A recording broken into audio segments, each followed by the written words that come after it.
Alors intéressons-nous maintenant aux deux formes suivantes qui seront le cercle et le polygone régulier. Il faut savoir qu'en infographie, il n'est pas possible de pouvoir définir un cercle de manière exacte.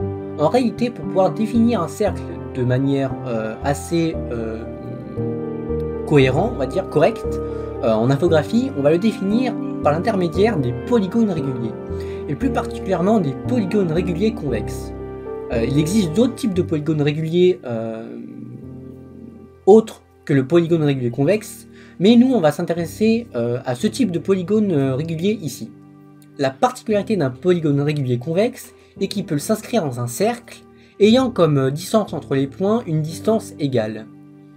Chaque point sera présent sur le cercle, donc d'une distance égale, et avec un nombre assez grand de points, on va pouvoir s'approcher d'un cercle, donc du cercle en infographie.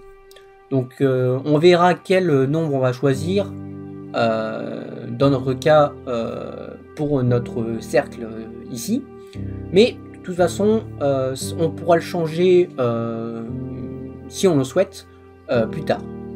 Alors maintenant qu'on a à peu près expliqué qu'est-ce qu'était un polygone régulier convexe, on va définir comment on va générer notre polygone régulier convexe dans notre code. Déjà, d'une part, on va choisir différents arguments pour notre fonction. Donc les deux arguments principaux qui seront donc le nombre de côtés qu'on souhaite avoir pour ce polygone, ainsi que le rayon correspondant à la taille de notre polygone convexe régulier.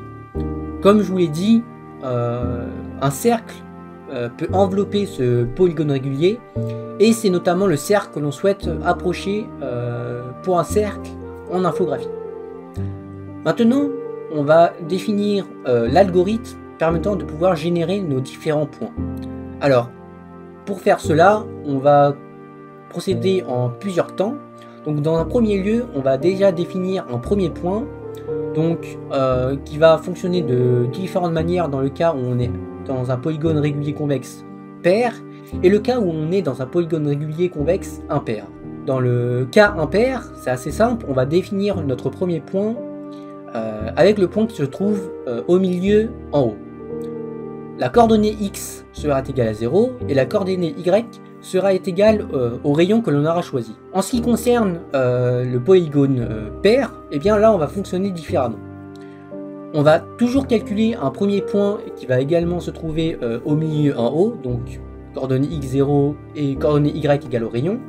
Mais cette fois-ci, on va décaler ce point avec la moitié de l'angle séparant les deux points d'un polygone convexe régulier.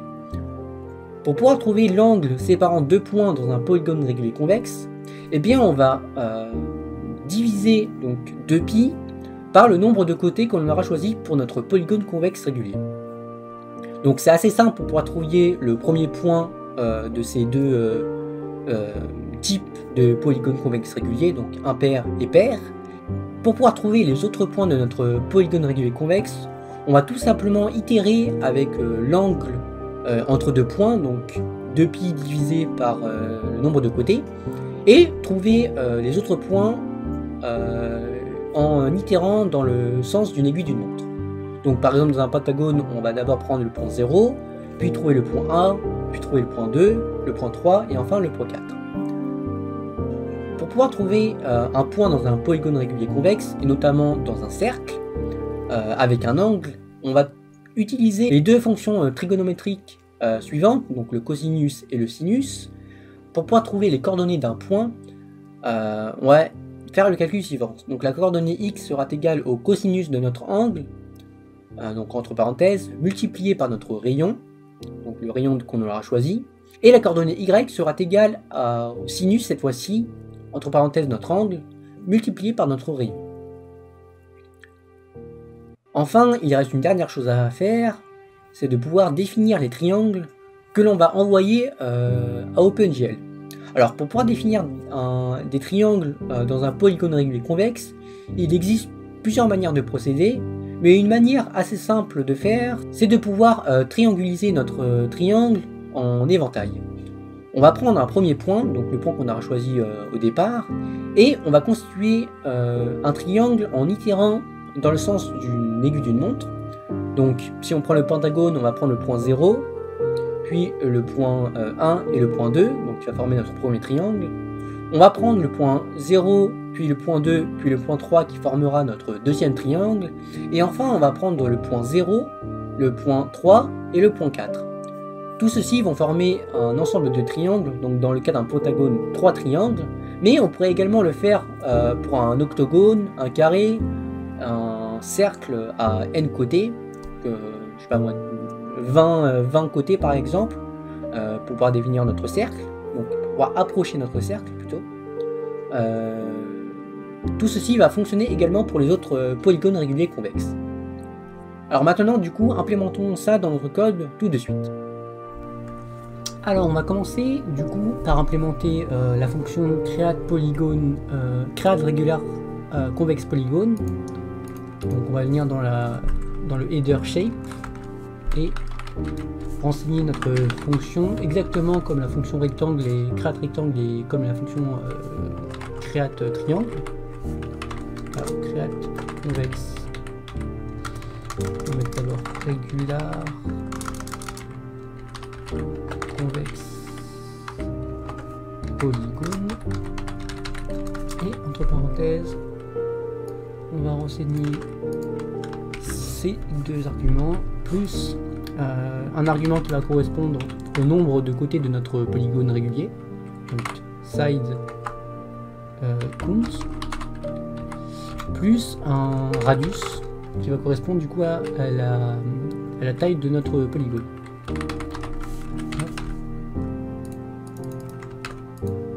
On vient la rajouter dans le CPP et ceci tac tac tac. Alors ça on n'a pas besoin ici. Alors maintenant on va implémenter l'algorithme qu'on a expliqué rapidement précédemment. Alors je vais d'abord commencer par générer la liste de points de notre polygone. Donc je vais implémenter puis après je vais expliquer derrière comment ça fonctionne à peu près. Donc c'est parti.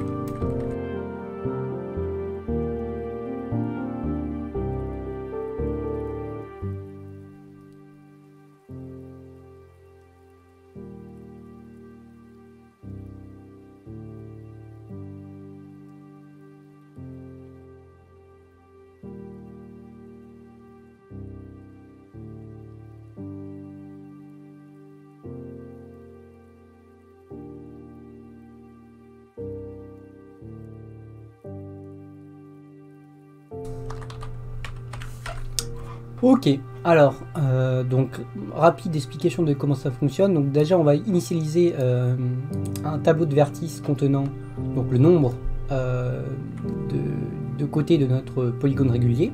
Donc le nombre de côtés correspond exactement au nombre de sommets.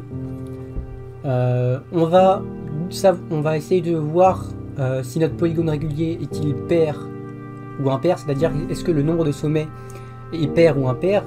Si c'est pair, comme je vous l'ai dit, si c'est pair, on prend un exemple par exemple avec un triangle par exemple, non un triangle c'est impair, un carré par exemple, hop, on va dire que ça c'est un carré, le point ne sera pas au centre de l'écran, enfin du polygone, en haut, mais sur un des côtés en fonction du polygone choisi. Alors, pour pouvoir savoir si un polygone est pair, on a juste à donc, prendre le nombre de sommets, donc side count, modulo 2, qui va nous donner en fait le reste de la division euclidienne.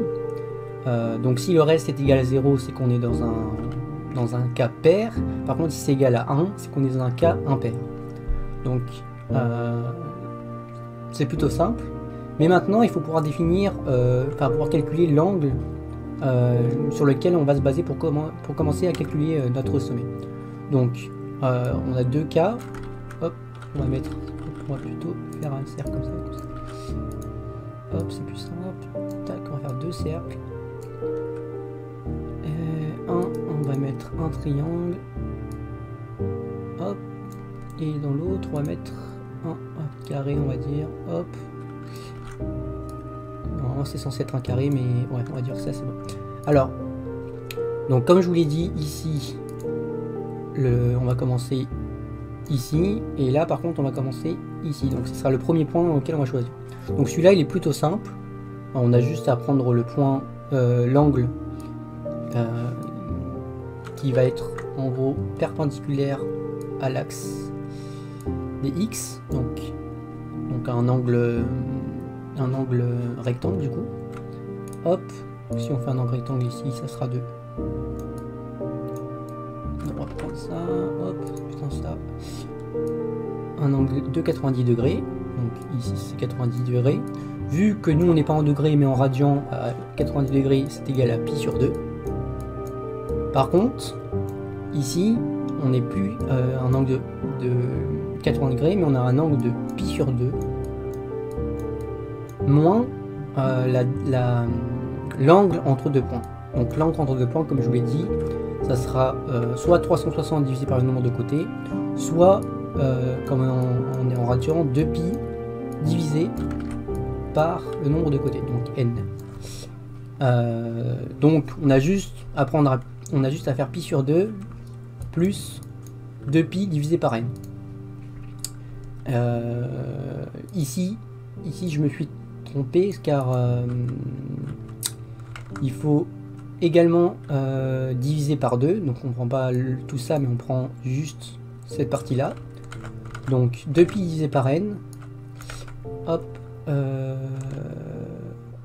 2pi 2pi divisé par n et divisé par 2 également. Donc, on va mettre c'est plus compréhensible, je mets 2pi comme ça. Et voilà, du coup, on a les deux angles actuellement, et pour calculer chaque sommet, donc le premier sommet, ça sera cos d'angle fois radius, et y, ça sera signe de angle fois radius. Pour les autres sommets, on a juste à faire angle plus donc la distance d'un angle, plus égal, même c'est moins égal, puisqu'on va dans le sens horaire, donc il monte, donc ça sera moins, et on prend l'angle entre deux points, tout simplement. Donc là, actuellement, on a bien généré tous nos points. Donc maintenant, passons à la suite et générons les différents triangles. Donc passons par notre tableau d'indices pour pouvoir spécifier les triangles. Donc c'est parti.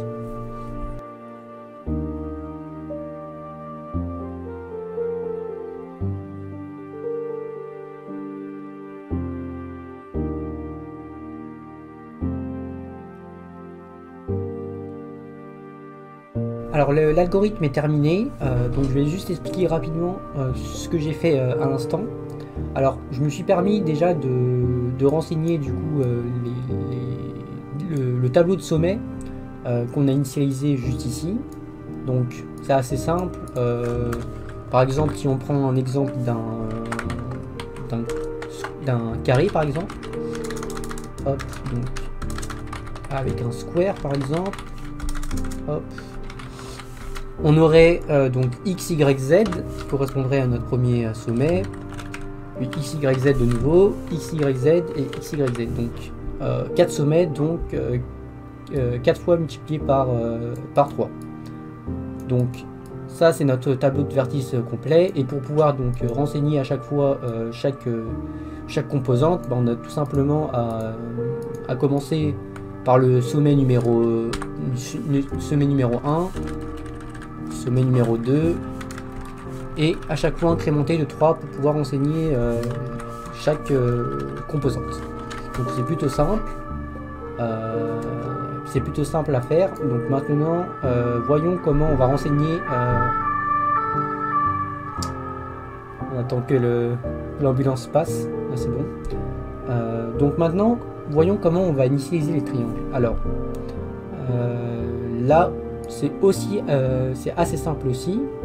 Donc pour pouvoir initialiser nos triangles, on va d'abord créer un tableau d'indices. Et ce tableau d'indices, comment on va savoir combien de triangles est-il composé? donc c'est assez simple aussi. Si je prends un carré, hop, donc 4 sommets, c'est 2 triangles. Si je prends par exemple un pentagone, cela correspond à 3 triangles cette fois-ci. Donc ça c'est simple, pour pouvoir connaître le nombre de triangles d'un polygone régulier convexe, on a tout simplement à prendre le nombre de côtés de notre polygone et à soustraire 2 pour pouvoir trouver le nombre de triangles de notre polygone. Je multiplie par 3 car tout simplement un sommet est composé de un triangle est composé de 3 sommets. Donc voilà, côté initialisation de nos triangles, c'est également assez simple à comprendre. On va prendre l'index de notre triangle et on va multiplier par 3 vu qu'un triangle est composé de 3 sommets.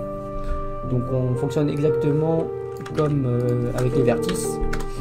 Hop, donc triangle 1, 3 sommets, triangle 2, 3 sommets aussi, également. Voilà. Et enfin, on crée notre polygone avec nos sommets et nos indices. Donc, juste, il y a une petite modification à faire sur le tableau d'indices. Faut donner des unsigned int, comme ça. Hop, unsigned int, comme ça on respecte bien. Vu qu'on peut pas avoir des indices qui sont inférieurs à 0, on met des entiers non signés du coup. Alors maintenant du coup voyons ce que ça donne en créant notre polygone donc, dans le fichier main. Donc ça on va mettre en commentaire et on va créer une shape égale à shape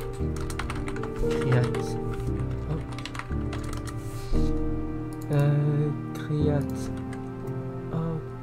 regular convex polygone.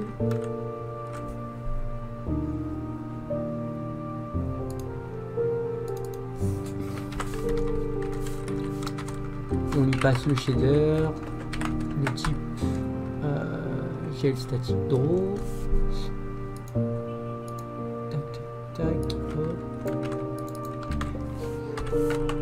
Pour l'instant on va tester avec un carré et en radius on va mettre 0.8 et bah, c'est tout ce qu'il y a à faire et testons du coup qu'est-ce que ça donne.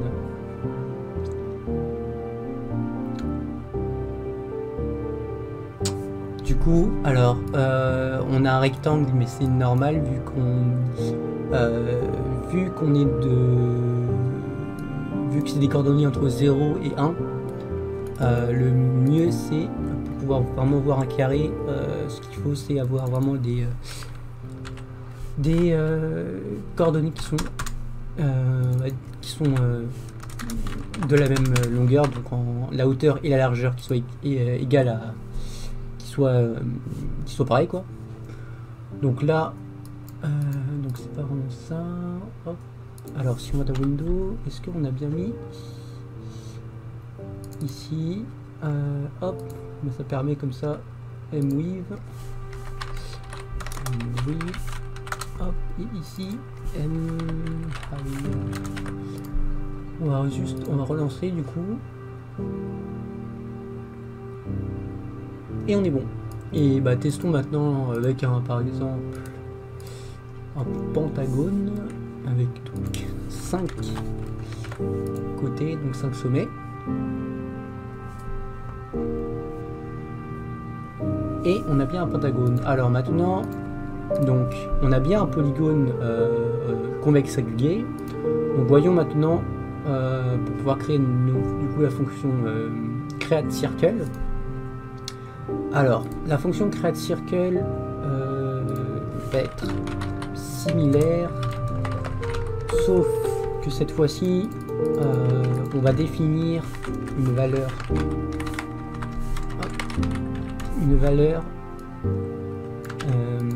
Donc le nombre de côtés qui soit assez grand pour pouvoir être imperceptible et pour vraiment voir qu'on a affaire à un cercle en face de nous.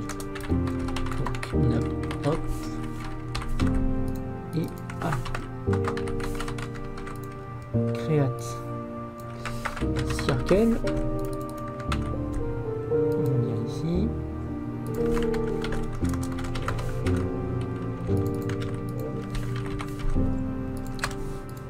Et on appelle juste en gros la fonction create regular convex polygone. On lui passe notre shader, GHydroType, et cette fois on va venir dans shape définir une valeur privée qu'on va appeler const, même on va le mettre en define, ce sera mieux. Define circle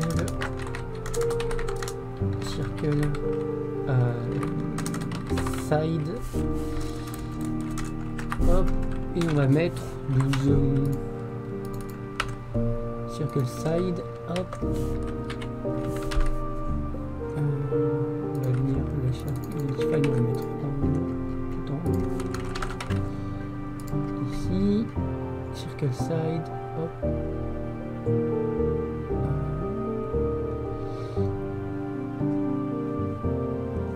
expression attendue.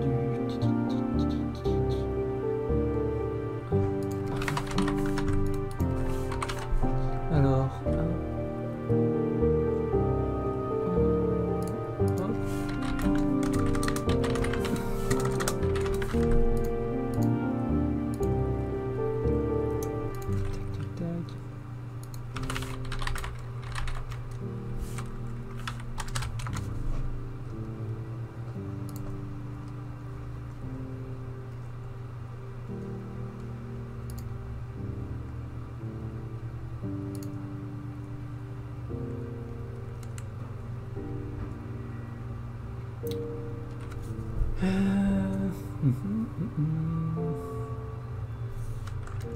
alors, pourquoi ça ne c'est pas comme ça?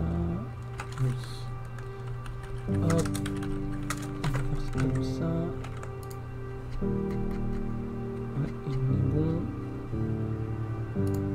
Et donc 12, on va tester avec 12, ça marche bien. Je pense que c'est peut-être pas assez grand, mais testons pour voir. Et on n'a pas besoin. On va garder, comme ça on a une trace de tout au moment.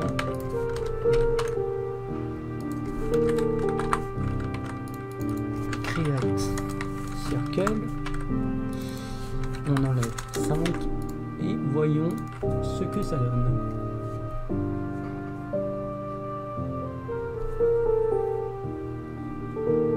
Ok, donc on voit toujours les, on voit pas une, ça, on s'approche mais c'est toujours pas ça.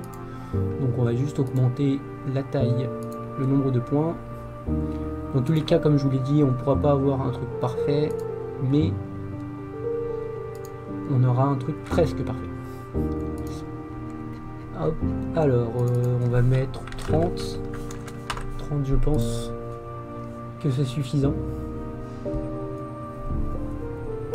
Et voilà, on a un cercle qui est presque bon. Hop. On pourrait augmenter pour avoir un truc plus précis, mais là on est bon. Donc on peut passer à la suite et du coup voir.